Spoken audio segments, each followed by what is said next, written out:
Hello everyone, and welcome back to my kitchen. Today I'm going to be talking about some things I've really been loving this week, things I've been using a lot, and some other fun little stories that I will tell you. So the first thing I want to talk about is something that is an absolute kitchen essential. It is my crock pot.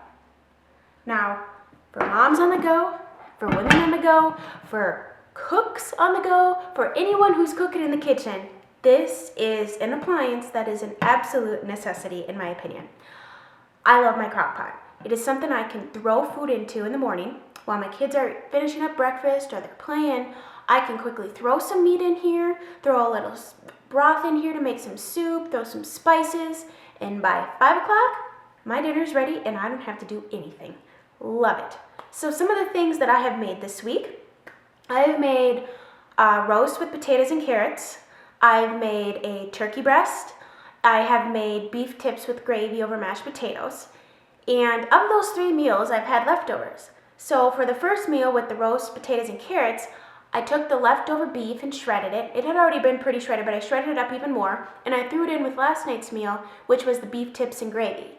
I also took some of the leftover little potatoes that I had, and I smashed them up with my mashed potatoes last night. So I was using up my leftovers, and I didn't even have to work that hard to do it. And with the turkey breast, the leftover turkey you can make soup with, you can make stews. You can also use this to make like desserts and my husband's favorite appetizer, which is little smokies in the barbecue sauce type thing. A crock pot is just awesome. You get up in the morning, you throw something in there, and you don't have to touch it. I make most of my soups and stews in the crock pot. And it's something you just leave on low, and it can cook low and slow, and your meat turns out really moist, and it's like falls off the bone. It's awesome. I love it. To go along with the crock pot, I have been using these bases this week.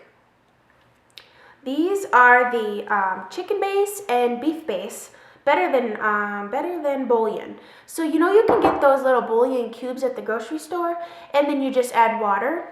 This is better than that because this is already measured out for you. All you do is take a teaspoon and however much you need, you just scoop it out because it's like a liquid consistency.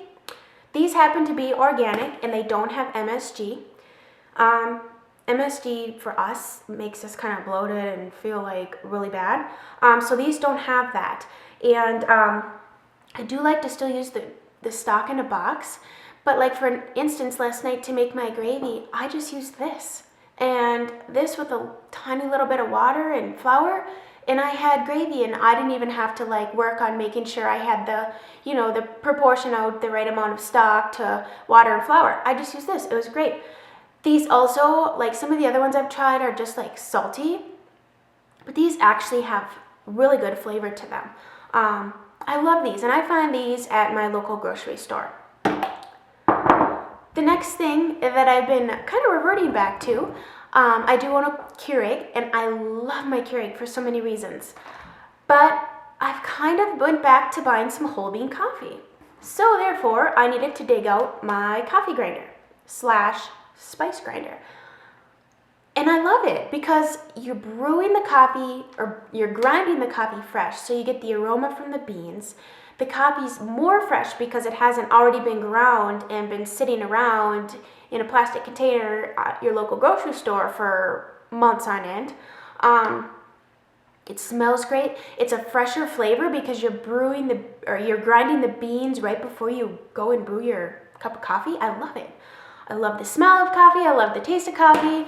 And I love the freshness that grinding your beans right before you brew the coffee. I just love that about it. And then you can also use spice mills. Like if you grow your own spices and you don't want to chop them up or anything, just throw them in here. Or even like you have whole cloves and you want ground cloves, throw them in here. This is another really great staple to have. I'm sure there's other things you can grind, but it's just a simple grinder that, this one's actually really old. It was my mom's, and she gave it to me, so this is probably, at least 20 years old. But it's great. I love it. The next thing I wanted to talk about is my half-eaten cake. My daughter and I, We made a cake yesterday, and it was fun. It is so much fun to cook with her in the kitchen. She learns how to measure things, how to scoop things on her own. She learns how to like stir things. Getting your kids in the kitchen doing like safe type things to help them learn how to prepare their own food, where it comes from. It really gives them a better understanding of what it takes to make food, and just to really enjoy being in the kitchen. I think learning to do those things at a young age is really great for them, but it's also like a really fun bonding time for you. Just, you're doing something together, and then it sparks up other conversations about things, and you're teaching them about food, and you're teaching them about, measuring and stirring and just basic things, for that they will need someday to do on their own.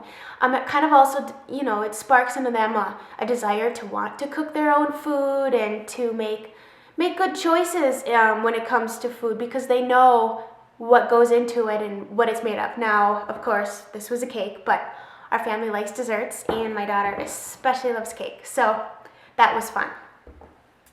The last thing that I wanted to talk about is this little sign. I got this off of Jane.com.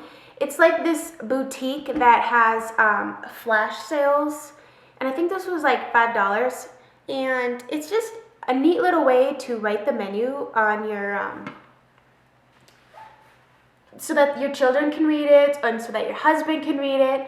Because I don't know about you, but I would ask my mom what's for dinner, and she'd tell me, and then I'd forget that I asked, and I'd ask her again.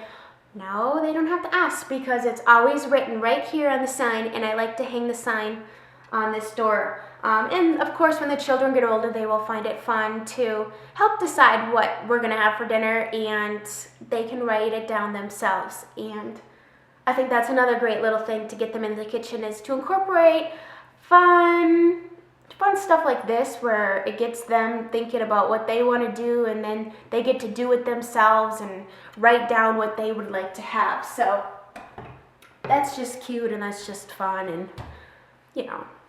So I believe that's all I have for this week. I would love to hear any recipes or any meals that you had this week that you really loved and you'd like to share. I'm going to continue to talk about what we have to give other people ideas. I always like to know what people have. You get stuck in a rut and you make the same old things. Like, we have spaghetti at least once a week because my kids like it and it's easy, and So share with me any recipes or any ideas that of things that you've made this week that you love. And I will talk to you again later. Bye.